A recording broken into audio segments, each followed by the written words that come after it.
بسم اللہ الرحمن الرحیم۔ السلام علیکم۔ میں امید کرتا ہوں کہ ناظرین آپ سب لوگ خیر خیریت سے ہوں گے اور اللہ پاک ہم سب کو سیدھے راستے پر چلنے کی ہدایت عطا فرمائے۔ تو ناظرین آج میں ایک نئے عنوان کے ساتھ آپ لوگوں کی خدمت میں حاضر ہوں۔ ناظرین آج کا ہمارا عنوان نہایت اہم ہے۔ آج کا ہمارا عنوان ہے جسم میں انسان کو کیسی غذا کی ضرورت ہے۔ ہمارا آج کا عنوان اس لیے انتہائی اہمیت کا حامل ہے کہ انسان کی زندگی نشو و نما نمود و نمائش اسی کی وجہ سے ہے۔ اللہ تعالیٰ نے انسان کو فقط اپنی عبادت کے لیے اور حیوانات و نباتات و جمادات الغرض کائنات کی ہر چیز کو انسان کے لیے پیدا کیا ہے۔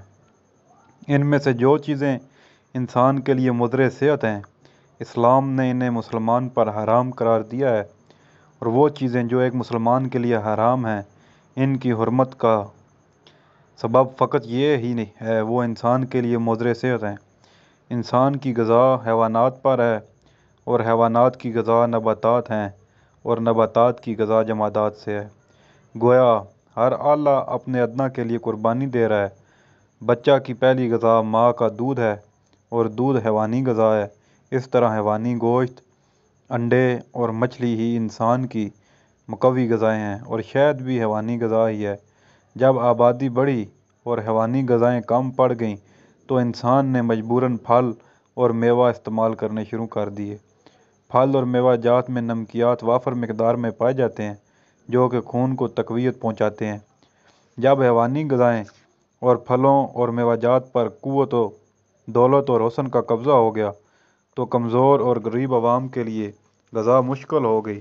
انہوں نے اناج اور سبزیوں سے زندگی اور صحت و قوت کے لیے شکم پروری شروع کر دی۔ نتیجتاً انسانوں کی قوت مدافعت کمزور اور زندگیاں کم ہو گئیں۔ اصل غذا کی اہمیت انسان کے دل سے نکل گئی۔ اصل قوت جس سے وہ درندوں اور شیروں کا مقابلہ کرتا تھا ختم ہو گئی۔ اب وہ اپنی طاقت کو قائم رکھنے کے لیے دواؤں اور زہروں کا سہارا لیتا ہے۔ تو ناظرین ابھی میں آپ کے سامنے گوشت کی اہمیت واضح کروں گا۔ جسم انسان کے تمام عضلات کا مرکز دل ہے۔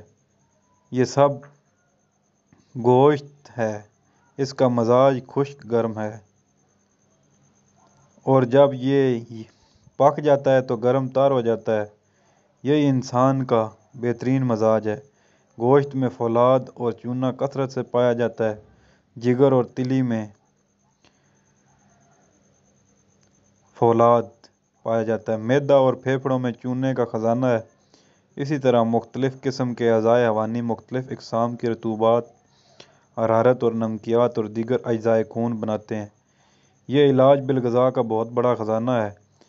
تو ناظرین سب سے طاقتور گوشت پرندوں کا ہے، اس کے بعد بکری کا۔ اس کے مقابلے میں کم طاقت والا گوشت بھیڑ، دمبا، گائے اور بھینس کا ہے۔ سوزش و ورم، درد و بخار کے لیے پرندوں اور بکری کا گوشت بہت مفید ہے۔ اگر جسم میں صفرا کی زیادتی کی وجہ سے رطوبات کم ہو جائیں تو گائے اور بھینس کا گوشت مفید ہے بلکہ اکسیر اعظم ہے۔ گوشت کو اچھی طرح گلا کر کھانا چاہیے۔ کچا اور نیم پکا گوشت جسم کے لیے نقصان دہ ہے، ضرر رساں ہے۔ پرندوں کے انڈے اور مچھلی کا گوشت انتہائی مفید ہے، لیکن مچھلی صرف تازہ کھانی چاہیے اور اس کے ساتھ دودھ اور دہی ہرگز استعمال نہ کریں۔ دودھ اور گھی۔ تو ناظرین اب میں آپ کے سامنے دودھ اور گھی کی اہمیت بیان کرتا ہوں۔ ناظرین دودھ آب حیات اور گھی تریاک ہے انسان کے لیے۔ دودھ، گھی، مکھن اور دہی استعمال کرنے والا طویل عمر پاتا ہے، لمبی عمر پاتا ہے، اس کی صحت اور قوت قائم رہتی ہے۔ دودھ کا مزاج تر گرم اور گھی کا مزاج گرم تر ہے۔ جسم میں سوزش ورم کے لیے گھی تریاک ہے۔ خالص گھی تپ دق و سیل فالج اور ذیابیطس کے لیے انتہائی مفید ہے۔ بنسپتی گھی انسانی صحت کے لیے ضرر رساں ہے، ہم اس کو غذا نہیں کہہ سکتے۔ اور ناظرین جو شہد ہے، شہد بھی حیوانی غذا ہے، یہ شفاء الناس ہے۔ یہ اس کا قرآن پاک میں بھی ذکر ہے، یہ ہر بیماری کے لیے مفید ہے۔ اس کے 2 یا 3 چمچے کھانے سے فوراً جسم گرم ہو جاتا ہے۔ سوزش و ورم کے لیے انتہائی مفید ہے، یہ ملین بھی ہے، اس لیے قبض کشا ہے۔ نئی اور پرانے پیچس اور ضعف جسم اور فالج کے لیے مفید ہے۔ اس کا مزاج گرم تر ہے۔ اس کو پانی، دودھ، مکھن اور قہوہ میں ہر مرض کے لیے استعمال کیا جا سکتا ہے۔ ملاوٹ سے معتدل ہو جاتی ہے۔ میوہ جات اور پھل، تو ناظرین جو میوہ جات اور پھل ہیں وہ بھی مقوی غذائیں ہیں۔ ان میں ہر پھل اور میوہ کا مزاج اپنا اپنا ہے، لیکن یہ حیوانی غذاؤں کا مقابلہ نہیں کر سکتے۔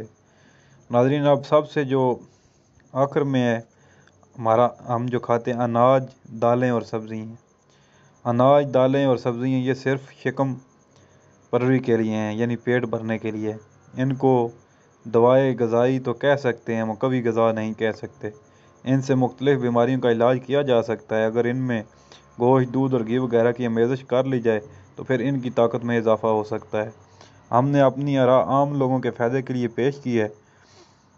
ان کوششوں سے آپ لوگ جو ہے نا ہماری کوششوں سے استفادہ حاصل کریں، اچھی غذائیں استعمال کریں تاکہ آپ بیماریوں سے محفوظ رہیں، صحت مند رہیں اور طویل عمر پائیں۔ ہمیں اپنی دعاؤں میں یاد رکھیے گا۔ والسلام۔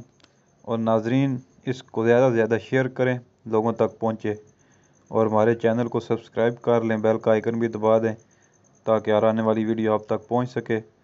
تو آپ سے اجازت چاہتے ہیں۔ اللہ حافظ۔